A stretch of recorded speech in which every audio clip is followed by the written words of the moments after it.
औज़ुबिल्लाहिमिनश्शैतानिर्रजीम बिस्मिल्लाहिर्रहमानिर्रहीम। मज़ीद नाज़रीन अस्सलाम वालेकुम, मैं हूं Kamran Ali. Views on news अपने नए प्रोग्राम के साथ वॉइस ऑफ कामरान में आपकी खिदमत में हाजिर हूं।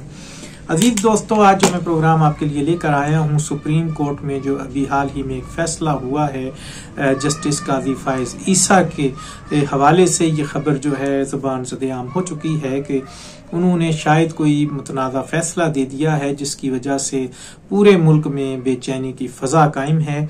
वाकया कुछ अजीज दोस्तों इस तरह है कि 2019 के अंदर एक कुरान की तफसीर जो है कादियानियों की तरफ से उसकी इशाअत होती है और उसका नाम तफसीरुल सगीर है, और 2019 ही के ऊपर इसमें मुकदमा कायम करवा दिया जाता है, FIR कट जाती है और वो केस जो है निचली अदालतों से होता हुआ अब सुप्रीम कोर्ट में पहुंचता है और जस्टिस काजी फाइज ईसा जो है उसका फैसला जो करते हैं वो 2019 के अंदर एक ऑर्डिनेंस और कानून जो है पास हुआ था उसके मुताबिक करते हैं। लेकिन कानूनी तौर पे जो फैसला किया जाता है वो उस वक्त जब होता है उस वक्त के कानून के मुताबिक होता है, लेकिन इसमें जो फैसला किया गया वो 2020 के जो कानून के मुताबिक किया गया। इसकी वजह से लोग इसको मुतनाज़ा फैसला ये कह रहे हैं और फैसले के अंदर उन्होंने कुरान की कुछ आयात के हवाले दिए जिनके मफहूम कुछ यूं निकलते थे कि अल्लाह ताला जो है उन्होंने कुरान की हिफाजत का खुद जिम्मा लिया है, और फिर दूसरा ये कि दीन में कोई जबर नहीं। इस पे मुफ्ती मुनीब ने अपना एक बयान दिया है और उनके मुताबिक जो है अल्लाह ताला ने कुरान की हिफाजत जो है अपने मोमिनों और मुसलमानों ही के जरिए करनी है, ना कि अल्लाह ताला ने अपनी जाती हैसियत से किसी तरीके से जमीन पर आकर इसकी हिफाजत करनी है। और जहां पर उन्होंने दीन में जबर नहीं, इसके ऊपर उन्होंने ये अपनी वजाहत दी है कि दीन में जबर जो है वो किसी को मुसलमान करने में नहीं है, किसी को हम जबरदस्ती कलमा नहीं पढ़ा सकते, लेकिन इसका जो यहाँ पे इंटरप्रेट किया जा रहा है वो सियाको सबाक से इसको हटाया जा रहा है। तो अजीज दोस्तों, वैसे 1973 के आइन के अंदर जो है जो कानून पास हुआ था उसके मुताबिक सेक्शन 29C और 298C और 298B में कादियानियों के ऊपर जो पाबंदियां लगी हैं उनमें से एक है कि कादियानी अपनी इबादत गाह को मस्जिद नहीं कह सकते। नंबर 2, वो अपनी उस जिसको इबादत गाह में आजान नहीं दे सकते। नंबर 3, वो अपने आप को मुसलमान नहीं कह सकते। नंबर 4, अपने मजहब इसको इस्लाम नहीं कह सकते। और नंबर 5, अपने मजहब की दावत नहीं दे सकते।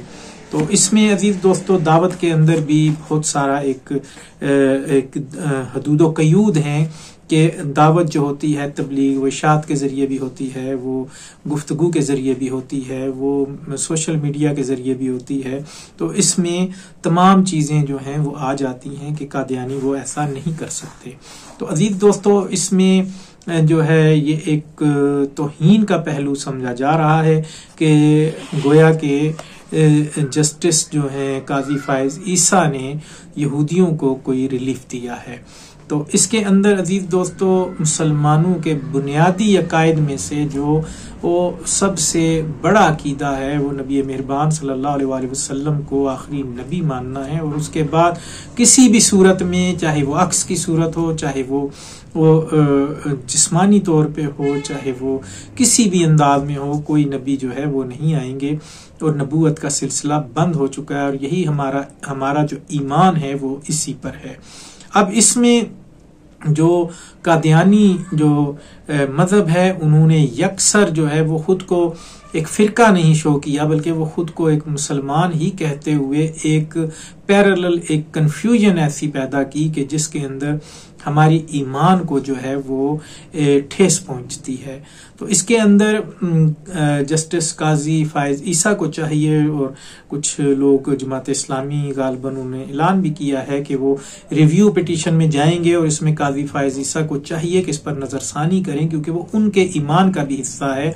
ये कुरान के अंदर तहरीफ करना वो सिर्फ कुरान पाक की तौहीन नहीं, ये हजरत जिब्राइल अलैहिस्सलाम जो हैं वो लेकर आए कुरान को। इसमें मलाइका की तौहीन का भी निकलता है पहलू। इसमें नबी मेहरबान सल्लल्लाहु अलैहि वसल्लम पर ये किताब उतरी, उनकी भी तौहीन रसालत का भी पहलू निकलता है। सहाबा ने इसकी हिफाजत की और इसकी इशाअत करवाई। उस پہ صحابہ کی بھی گستاخی کا پہلو نکلتا ہے، اور آج تک جو مسلمان اس کی حفاظت کے لیے جانیں دیتے رہے، اور قادیانی جب فتنہ اٹھا تھا تو تقریباً 10,000 کے قریب مسلمانوں نے شہادت دی تھی۔ اس کے بعد جب پاکستان اس وقت نہیں بنا تھا، اس کے بعد جب پاکستان بننے کے بعد بھی مسلمانوں نے قربانی دی، اور علماء کرام اور دینی اسکالرز جو ہیں انہوں نے اس کے اوپر سزائے موت تک کو جماعت اسلامی کے بانی سید ابو العلا مودودی رحمۃ اللہ علیہ نے فتنہ قادیانیت کو جب اجاگر کیا، مسئلہ قادیانیت کتاب لکھ کے، تو انہیں سزائے موت تک کا سامنا کرنا پڑا۔ اور اس میں عزیز دوستو ہم مسلمانوں کا بنیادی عقیدہ جو ہے اس کے اوپر بھی اس پہ زچ آتی ہے اور ٹھیس پہنچتی ہے کہ نبی مہربان صلی اللہ علیہ وسلم سے جو مسلمانوں کا ایک عشق ہے اس کی توہین ہے۔ تو اس میں جسٹس قاضی فائز عیسیٰ کو چاہیے کہ اس میں اگر کوئی لکونہ نکل آیا ہے تو وہ اس کی وضاحت کریں، اور اس کو ریویو پٹیشن کے اندر دوبارہ نظر ثانی کر کے مسلمانوں کے جذبات کی جو توہین ہوئی ہے اور ان کو ٹھیس پہنچی ہے، ان کو جو تکلیف پہنچی ہے، اس کا ازالہ کریں۔ یہ تھی عزیز دوستو ہماری آج کی ویڈیو۔ ہمارے چینل کو سبسکرائب کیجئے، لائک کیجئے، شیئر کیجئے، اور فیس بک کے ساتھیوں سے گزارش ہے کہ وہ ہمارے اس پیج کو لائک کریں، اس کو شیئر کریں، اور کمنٹ میں اپنی آراء سے ہمیں نوازیں تاکہ ہم اپنی اس پروگرام کی بہتری کے لیے مزید کام کر سکیں۔ وما علینا الا البلاغ۔